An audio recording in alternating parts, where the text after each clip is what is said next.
Assalamualaikum warahmatullahi wabarakatuh. Perkenalkan, nama saya Nadia Risti Aprilia, NPM 19050033 dari Prodi Ekonomi semester 5A.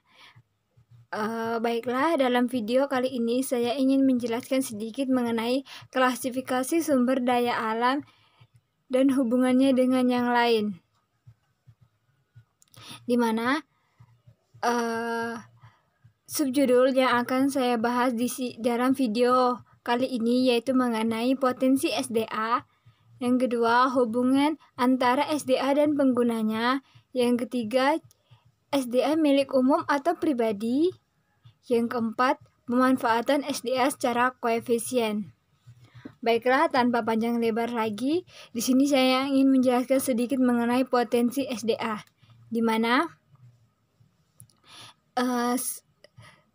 SDA sendiri merupakan sumber daya alam yang merupakan unsur lingkungan yang sangat penting dan sumber daya alam yang harus dimanfaatkan sepenuh-penuhnya, tetapi dengan cara yang tidak merusak. Potensi SDA sendiri adalah semua kekayaan bumi, baik biotik maupun abiotik, yang dapat dimanfaatkan untuk memenuhi kebutuhan manusia dan kesejahteraan manusia. Misalnya, tumbuhan, hewan, udara, air, tanah, bahan tambang, angin, cahaya, dan mikroba.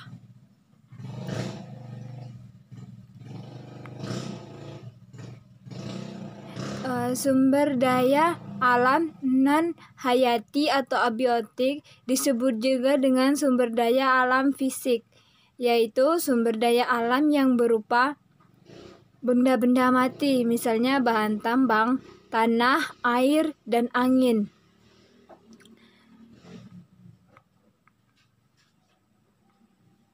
Yang kedua, mengenai hubungan antara SDA dan penggunanya.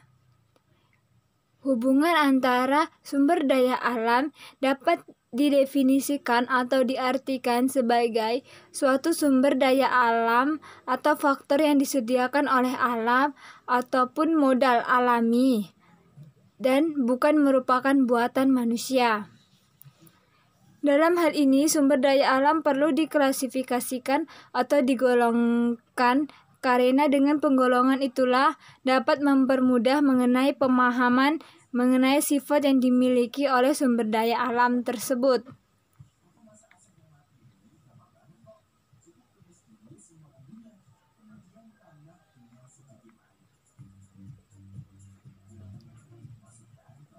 Sumber daya alam sendiri dapat dibagi menjadi dua, yaitu sumber daya alam yang dapat diperbaharui dan sumber daya alam yang tidak dapat diperbaharui.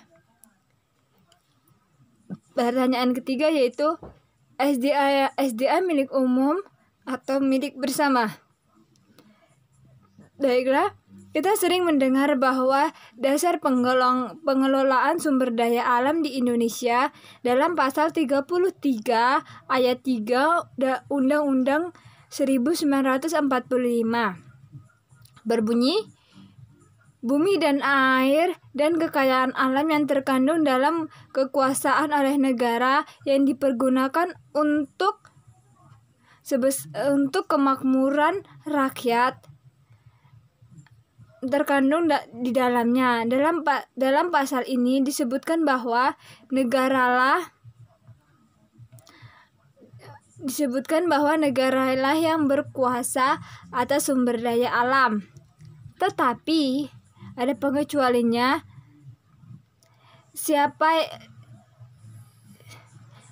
Jadi pertanyaannya, siapakah pemilik sumber daya alam di Indonesia ini?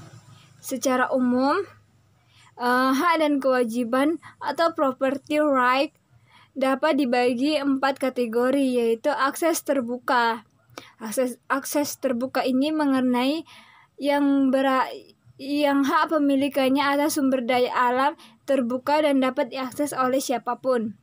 Yang kedua, hak kepemilikan adalah hak individu.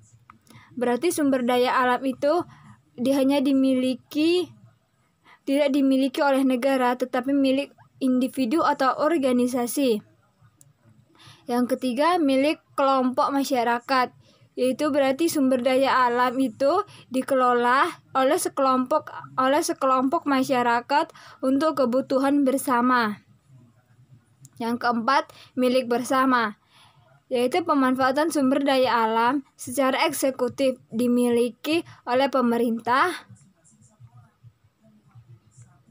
Yang keempat, pembahasan yang ingin saya bahas yaitu pemanfaatan SDA secara koefisien, di mana ada beberapa upaya menjaga kelestarian alam dengan menggunakan prinsip koefisien, di mana antara lain yaitu pemanfaatan sumber daya alam hewani, yaitu sumber daya alam yang dapat kita peroleh dari hewan, misalnya daging, kulit, susu, telur, dan bulunya.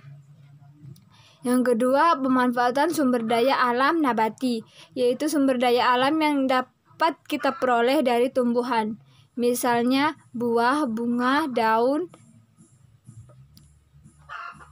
Yang ketiga, pemanfaatan bahan tambang, di mana dapat dihasilkan dari pekerjaan tambang.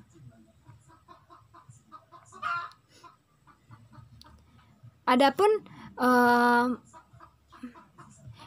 manfaat yang menggunakan prinsip koefisien dalam mengelola sumber daya alam yaitu yang pertama, menghemat sumber daya alam karena ada beberapa sumber daya alam yang sifatnya terbatas atau tidak dapat diperbaharui, misalnya minyak bumi.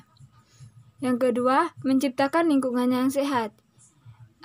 Dikarenakan dengan menerapkan prinsip koefisien dalam proses penggunaan SDA tidak akan menimbulkan kerusakan. Yang ketiga yaitu menjaga keseimbangan alam. Contohnya reboisasi dalam sistem tebang pilih. Baiklah, cukup sekian materi yang saya bawakan. Kurang dan janggalnya saya mohon maaf. Saya ucapkan terima kasih. Saya tutup dengan wassalamualaikum warahmatullahi wabarakatuh.